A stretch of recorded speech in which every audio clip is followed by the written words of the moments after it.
All right, ladies and gentlemen, excuse the box in the background. That is a new graphics card that I'm going to be putting into my computer quite soon, just in time for the hologram tournament and, of course, Monster Hunter Wilds. So with that, there's been some news coming out from Kuro Games, specifically in regards to Chang Li. And while they're showing things like her recommended weapon over here, that's not really what I wanted to talk about today. It's her recommended teams. And this one that you're seeing on the screen right now is very, very, very interesting. And it's actually a team that I've been pushing for quite a while. And so now with official confirmation from Kuro Games that a sustainless, by that I mean no Baija, Farina, or Shorekeeper, a sustainless team comp of Chang Li, Brant, and Sanhua is one of the devs' best recommendations. I wanted to dive into why, talk about a couple more of Brant's potential team comps, and what this kind of means for the future of team building for Wuwa into the future. And so with that, let's go ahead, let's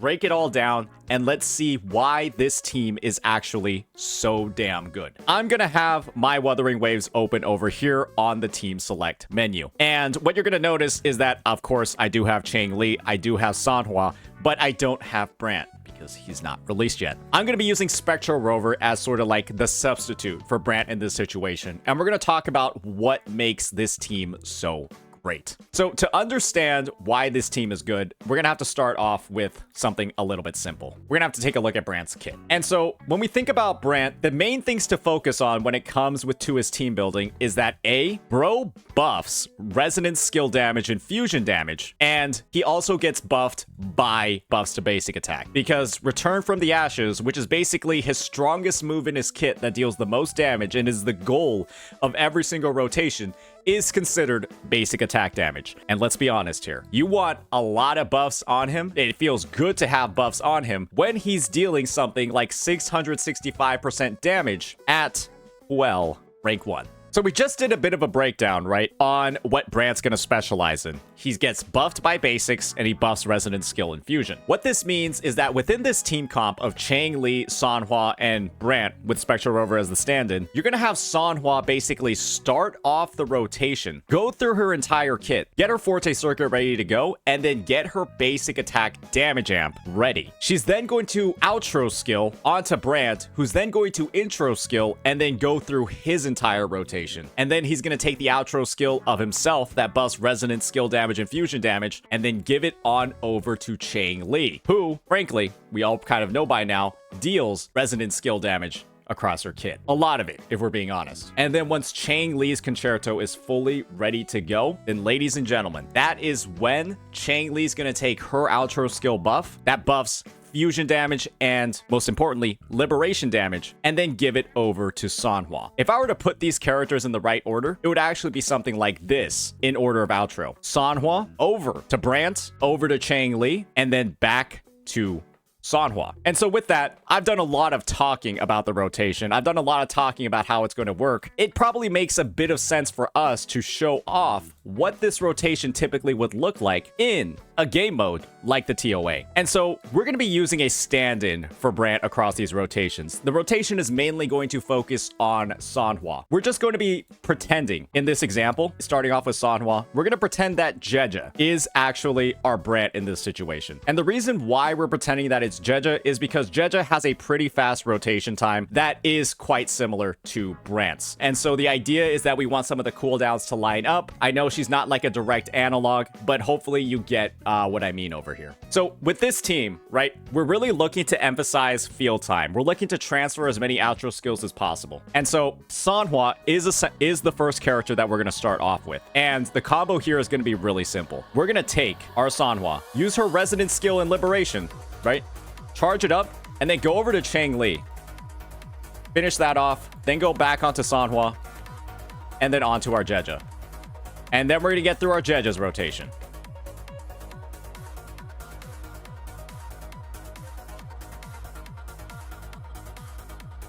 And then intro onto Chang Li. And you're going to notice, right? Oh, because I did that priming up, I can go right into my Chang Li burst, or I'll have enough inflamement stacks to do everything I need to on Chang Li, and then go back onto Sanhua with full concerto. And then do the same exact thing over and over and over again. And this, ladies and gentlemen, is the rotation that you're going to be looking for as you play this team. And I'm going to be honest, I think it's going to feel really good.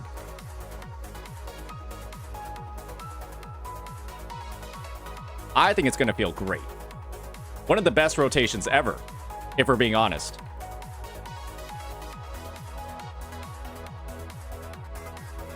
Do a little bit of that.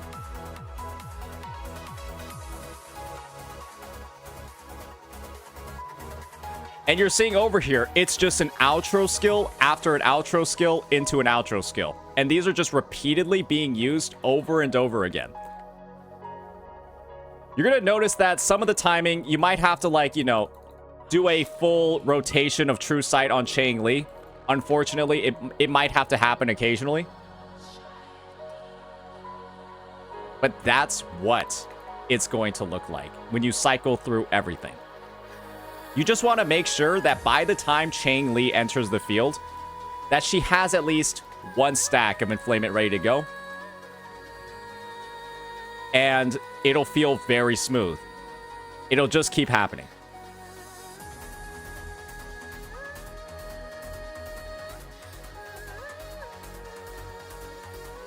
You're going to notice that this team has no healing either, so it's a little bit more dangerous to play. That's because I'm using Jeja. And not Brant himself.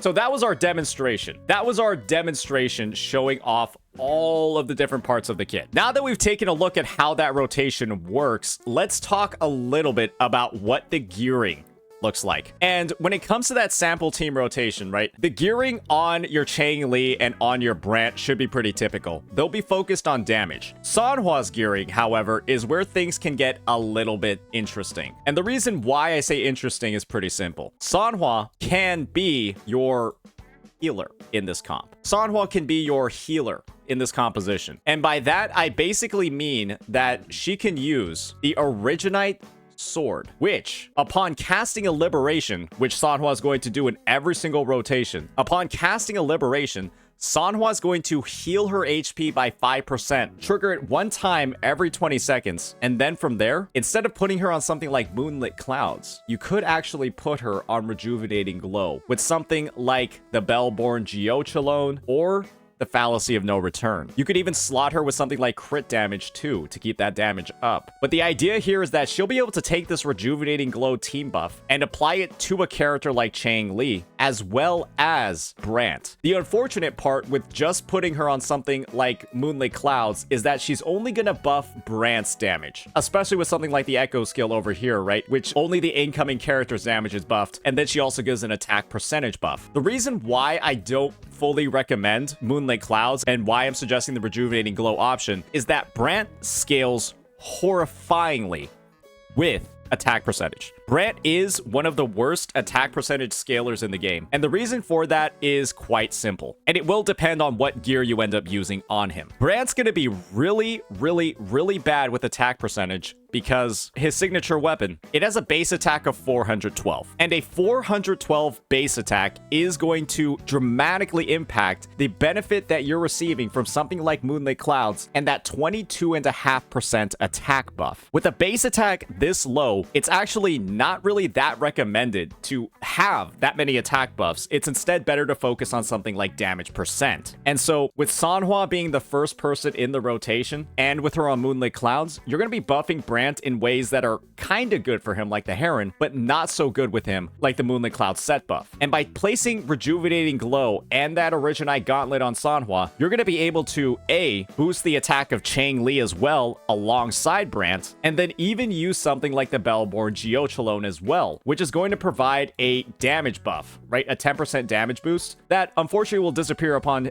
being hit, or even use the Fallacy of No Return instead as well, which is going to give a 10% attack buff. So at the end of the day, I would say that this is definitely a build option to look into if you're thinking about having a bit more of a supportive Sanhwa rather than a straight buffer, because it will work. And that rotation that we saw where we went from Brant/Jeja into Chang Li and then back to Sanhwa, those two characters have a rotation time that will exceed 20 seconds. And so this Originite weapon's cooldown of 20 seconds to heal will be over by the time you get back onto Sanhua. And so that's going to be another combo that I'm going to experiment with. I highly recommend you try it out, and I think it can yield a lot of results. But going back to Brant's teams, going back to this situation over here, another substitute that you could put in instead of Sanhua is, of course, a Verena or a Shorekeeper. And if you're feeling a little bit spicy, you could put in a Chisha over there. And the issue is, when it comes to Chisha,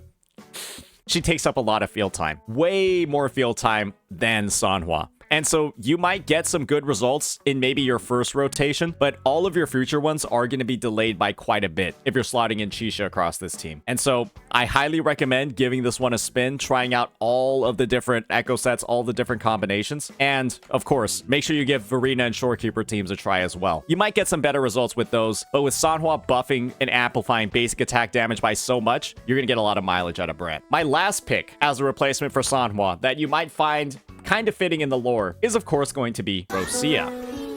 And Rosia has a similar sort of playstyle as Sanhua, where she builds up Concerto and then applies buffs to teammates. Flat attack bonus, which Brant really likes. Rosia gives a flat attack bonus on her Liberation, which is amazing for Brant and how he works, because we talked about his base attack issues. And while she doesn't buff basic attack damage as much as Sanhua, 25% is still very reasonable and is still very strong, and she comes in with built-in grouping and the ability to give a gadget to Brant. And so this is another combination of a team. Putting in Rosia instead of Sanhua, that's going to work out pretty well too. And so if you've gone through the trouble of optimizing this character and building her, to be the best she can be, she's not going to be just, a Camellia or Havoc rover buffer. She'll be good for Brant as well. So keep that in mind if you've been keeping up with the Fool's Troop. So with that, we've gone through a couple of those teams. We've gone through some of the alternatives. And of course, these two, when they're played together in this sort of play style, you're not doing quick swap. You're actually almost never quick swapping, except for a couple of times during Sanhua's rotation. You're staying with the full field time of all of these characters, keeping their outro bus for as long as possible until they've done all their damage, and then swapping to the next character. It's a way simpler way of playing these teams relative to maybe some of like the quick swap styles you've been seeing for Chang Li, and hopefully it should be a lot more accessible to a lot more players, especially those who might have put Chang Li down or benched her because all of her optimal team comps and rotations were frankly extremely complicated in the past. It's going to feel like playing hypercarry Brant and hypercarry Chang Li all in the same team, and I'm going to be honest, I am betting it's going to feel very good. So stay tuned for that one. In our Brant guide and all the future footage, we'll be doing breakdowns of just how strong this team is, because all we can do right now before his release is, of course, Theorycraft. And so with that, let me know what you all think of this analysis, of these suggestions, and peace out.